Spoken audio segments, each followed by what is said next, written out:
হবে না বলেন আপনি সরবেন না, উনি সরার মতো ক্ষমতা নেই, বলেন উনি সরবেন না, উনি সরলে ওইখান থেকে সরতে পারবেন না, বলেন। আজ থেকে আমার বাচ্চা যখন 2 বছর হয়, মাস্কটা খোলেন নাহলে আচ্ছা যখন 2 বছর হয় বাচ্চার বয়স, তখন সে আমার সাথে আমি দেশে আমার মায়ের কাছে থাকতাম, 2টে বাচ্চা আমার 11 মাসের ছোট বড়।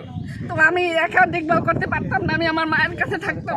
শাশুড়ি বলতো যে 2টা বাচ্চার পেরেশানি আমি নিতে পারবো না, তুমি কোথায় যাবা যাও। আমি আমার মায়ের কাছে আশ্রয় নিয়েছি, ওখানে 2টা বাচ্চা 11 মাসের ছোট বড়, কত বুঝি নিবে পরাপর জমজের মতো। মায়ের মা আর আমি দুইজনে এত বড় করি, এ কোনো টাকা পয়সা দিত না, খোঁজ খবর নিত না, ফোন দিত না। আমি যদি 50 বার দিলে একবার রিসিভ করে বলতে, আমি বলতাম তো তুমি কেন ফোন ধরো না, আমি যেখানে সুখ পাই আমি সেখানে চলে গেছি, আমি তোর কাছে সুখ পাই না, আমি আমার সুখে খুঁজি। এরপর এর মায়ের কাছে বলি, এর মা বলে যে আমার ছেলে সে যেভাবে ভালো থাকবে সেটাই তো করবে, আমি কি করব। হ্যাঁ, ওর মা বিভিন্ন রকমের ওরে ই করে, বিভিন্ন কথা বললে যে ওরে তাহলে খাইতে দে বা তুই তোর মতো থাক, আর ও বাচ্চাদের খোঁজ খবর নেওয়া লাগবে না। আমি আমার ওই যে ইসে আপনার এই চক্ষু হসপিটাল খন্দকার মাহবুব হোসেন চক্ষু হসপিটাল, তখন ওকে চাকরি দিতে আমাদের মাধ্যমে, তখন সে বেঁচে ছিল, তখন সে বলছে যে প্রতি মাসে ওদের একটা খরচ তুমি দিবা। তো সে যতদিন ছিল ততদিন ওদের মোটামুটি খরচ দিতে। এরপর তখন ও এখান থেকে হঠাৎ করে চাকরি ছেড়ে দিয়ে চলে যায়। আচ্ছা এরপরে চলে যাওয়ার পর থেকে এরপর কোনো খোঁজ খবরই রাখে না। এরপর আমি বিভিন্নভাবে ডাকি বাড়ি থেকে, ওকে ফোন দিয়ে যে তুমি কি চাও, কি তোমার দরকার, বলে যে আমার টাকা পয়সা দরকার।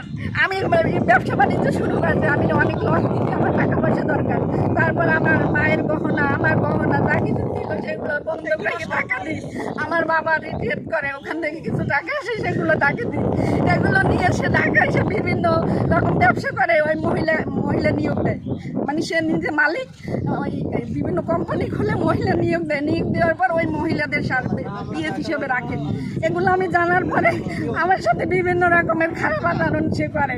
তো আমার ছেড়ে দেয়, তোরে রাখবো না, আমি তোকে বিল্লসিক পাঠাই দিতে। বললেন যে মহিলা কি পাচার করে না কি করে? মহিলাদের মানে সে নিয়োগ দেয়। কিসের নিয়োগ দেয়? আমি চাকরি দেবো প্রতি মাসে তাদের একটা অ্যামাউন্ট দেবো, কাজ করবা, কি কাজ করে সেটা আমার তো জানা ছিল না তখন। সে মানে নিয়োগ দেয় মহিলাদের যে পার্সোনাল পিএস হিসেবে, মানে হাত টিপবে, মাথা টিপবে, এর বিভিন্ন রকম ই করবে। আবার মনে হয় 2 নম্বরে কোনো কাজ আছে কিনা সেটা আমি জানি না, কিন্তু মহিলাদের নিয়োগ এটা জানার পর আমার কাছে অনেক সিডিও আছে যে মহিলাদের কাছ থেকে সে পাঠায়। আপনার কাছে কোন ছবি আছে? হ্যাঁ, ভিডিও ছবি টবি আছে? দেখি মোবাইলে, দেখেন তো মোবাইল আছে এখন এখানে নাই, সেটা আমার বাসায় আছে। আচ্ছা এই যে আমি সব বুঝছি, কিন্তু আপনার ছেলে, নিজের ছেলে আপনাকে স্টেটমেন্ট দিচ্ছে, আপনার পরে নিচ্ছি, আপনার কথা বললেন না, বলতেছে আমার মা খারাপ, আমার মা অন্য ছেলের সঙ্গে পরে। এই জিনিসটা কেন নিজের ছেলে বললো আমাকে সেটা বল। এটা বলছে সে ওই যে আমি জব করি, জব করার পর আমি আমার কাছে রাখতে পারতেছি না বাচ্চা। তখন তাকে আমি বলি, দেখো তুমি একটা কিছু করো, করে আমি তো ঢাকায় থাকি, তুমি কিছু করো, একটা লোক রাইখে আমাদের কাছে এনে বাচ্চাদের রাখি। তখন সে রাজি হয় না আনতে। আমি নিরুপায় হয়ে এই 2টা বাচ্চা আমার মায়ের কাছে দেই। বাবা 8 বছর বয়স আমি করছি। আপনার কাছে আপনার বাচ্চা থাকে, আপনার মায়ের কাছে থাকে, তা আপনার নিয়ে তো উল্টাপাল্টা কথা বলছেন। আমি থাকি না, আমার গেলে আমি থাকি না। এমন না যে তার বাবার কাছে থাকে, তার বাবা শিখা দিতে পারে, সেটা হ্যাঁ, না এটা ছিল, এখন বর্তমানে এটা মোবাইল দিয়েছে, ওই ছেলের মোবাইল দিয়ে দিয়েছে। ছেলে যেটা চাচ্ছে সেটা করে। ছেলে কার কাছে থাকে এখন? এখন বাবা নিয়ে এই ভাই দেখি আপনার ছেলেকে একটু পাঠান তো। আমাদের ঘুরতে নিয়ে যাবো। আপনার কোনো